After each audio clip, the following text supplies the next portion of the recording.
जिस लड़के को बैंक, कंपनीज, कस्टमर्स और इनफैक्ट एम्प्लॉयज तक ने रिजेक्ट कर दिया। क्या कोई सोच सकता है कि वो सिर्फ 5 सालों में 6000 करोड़ की कंपनी खड़ी कर देगा? जिस कंपनी को आज से 5 साल पहले कोई जानता भी नहीं था, आज वही कंपनी डेली के 10,000 से ज्यादा प्रोडक्ट बेच रही है। 35.8% की मार्केट शेयर के साथ आज बोट इंडिया का ईयरफोन्स मार्केट को डोमिनेट कर रहा है। इंटरेस्टिंग बात तो यह है कि इंडिया में बिकने वाले हर 10 ईयरफोन्स में से 6 बोट के होते हैं। लेकिन सवाल तो यह है कि मार्केट में JBL, नॉइस, मेवी जैसे कॉम्पिटिटर होने के बावजूद अमन गुप्ता ने सिर्फ 5 साल के अंदर अंदर बोट को इंडिया का सबसे वेरिएबल ब्रांड आखिर कैसे बना दी? वो कौन सा पावरफुल लेसन है जो हमें इस केस स्टडी से सीखकर अपने बिजनेस में इंप्लीमेंट कर सकते हैं? 2016 में जब अमन गुप्ता ने बोट की शुरुआत करी थी, तब इंडियन ईयरफोन्स मार्केट बहुत ज्यादा सैचुरेट हो चुका था। लेकिन इस कहानी की शुरुआत होती है 2 साल पहले यानी 2014 में, जब JBL नया नया इंडियन मार्केट में अपना पैर जमा रहा था। उस वक्त अमन गुप्ता JBL में काम कर रहे थे। JBL की इतनी स्पीड से ग्रोथ होते हुए देख अमन गुप्ता बहुत ज्यादा फैसिनेट हुए। वहीं से उन्होंने वेरिएबल मार्केट में कदम रखने का मन बना लिया। देखते ही देखते जब वो मार्केट को स्टडी कर रहे थे, तो उन्होंने मार्केट में एक बहुत बड़ा चेंज आते हुए देखा। वो चेंज था seller to buyer market shift. In simple words, पहले के टाइम पर पहले मैन्युफैक्चरिंग होती थी, उसके बाद देखा जाता था कि आखिर ये प्रोडक्ट बेचा किसको जाए। लेकिन अब जो फोकस है वो ये हो गया है कि पहले कंज्यूमर को देखा जाता है, उनके नीड्स को समझा जाता है, उसके बाद प्रोडक्ट को मैन्युफैक्चर किया जाता है। पहले के टाइम पर इंडियन मार्केट एक सेलर डोमिनेट मार्केट होती थी, यानी जो सेलर थे वो बहुत ही ज्यादा लिमिटेड थे और खरीदने वाले लोग बहुत ज्यादा। लेकिन आज की डेट में ये सिनेरियो बदल गया है।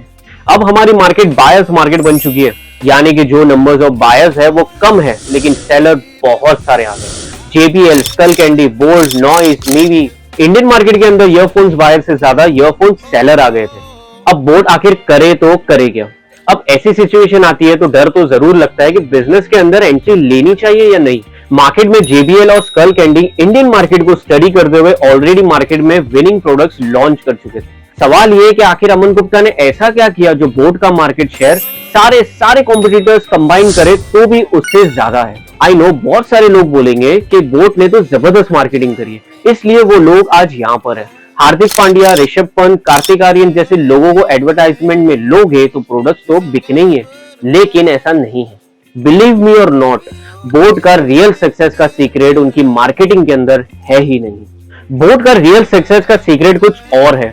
तो सवाल यह है कि आखिर वो सीक्रेट है क्या? बोट ने जब 2016 में मार्केट में एंट्री की थी, तो उस वक्त मार्केट में 200 से ज्यादा ईयरफोन्स ब्रांड एग्जिस्ट कर रहे थे। बोट ने ना तो प्रोडक्ट की कोई अलग कैटेगरी बनाई और ना ही प्रोडक्ट में कोई अलग इनोवेशन किया। बोट की सक्सेस का एक्चुअल सीक्रेट छुपा है उनके एग्जीक्यूशन स्ट्रेटेजी के ऊपर। बोट की एग्जीक्यूशन स्ट्रेटेजी कुछ इस तरीके से दिखती है: market force 1 and market force 2, जिनसे बनता है consumer social behaviour. Social behaviour के बाद आता है मार्केट इनसाइट, उसके बाद आता है कंज्यूमर बिहेवियर, उसके बाद आता है प्रोडक्ट की प्राइसिंग और मार्केटिंग कम्युनिकेशन, फिर फाइनली आता है customer purchase decision. I know आपको ये सारी चीजें देखकर समझने में बहुत टफ लग रहा होगा, सो डोंट वरी, अभी इस चीजों को बहुत ध्यान से समझना। बोट 2016 में लॉन्च हुआ। लकीली उस साल एक और चीज हुई थी, उस साल जियो भी लॉन्च हुआ था। जियो के मार्केट में आते ही मार्केट में ये 2 चीज हुई। Number 1, increase in content consumption. जैसे ही जियो आया तो लोगों ने बहुत ही स्पीड से बहुत सारा कंटेंट कंज्यूम करना शुरू कर दिया। जियो के आने से पहले लोगों के पास इतना इंटरनेट एक्सेस ही नहीं था कि वो इतना कंटेंट कंज्यूम कर पाए।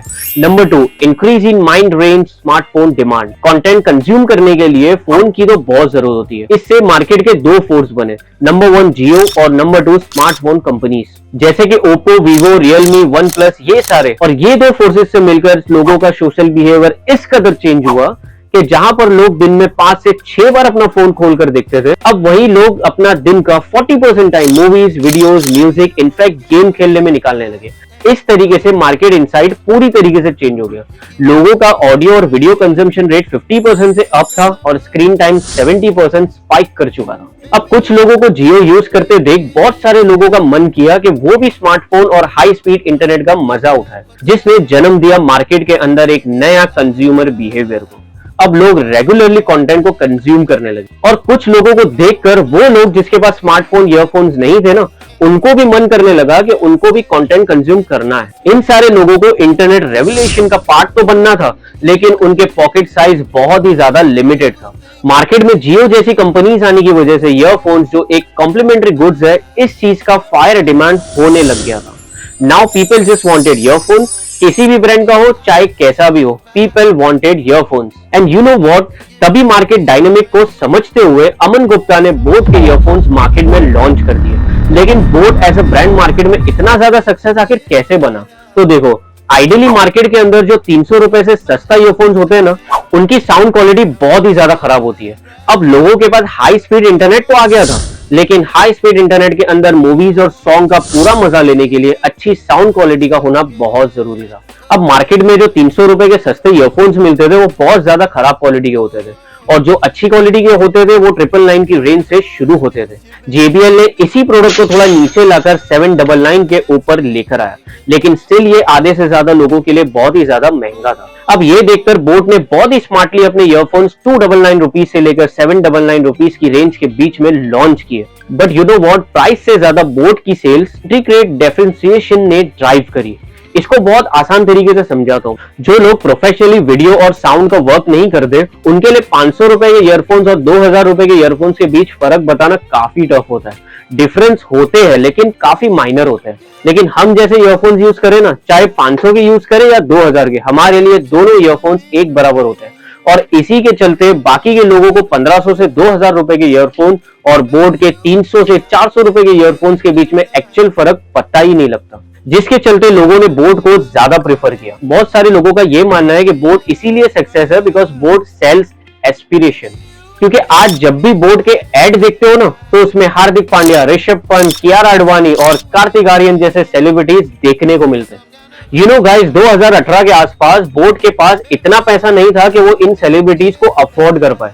सेलिब्रिटीज को अफोर्ड करने का पैसा तो बाद में आया, लेकिन बोट इन सेलिब्रिटीज को कभी अफोर्ड ही नहीं कर पाता अगर स्टार्टिंग से उनकी एग्जीक्यूशन स्ट्रेटेजी इतनी पावरफुल नहीं होती। और वही रीजन है जो आज बोट 1550 करोड़ का रेवेन्यू के साथ इंडिया के वेरिएबल मार्केट को डोमिनेट करते हुए अपना IPO ला रहा है।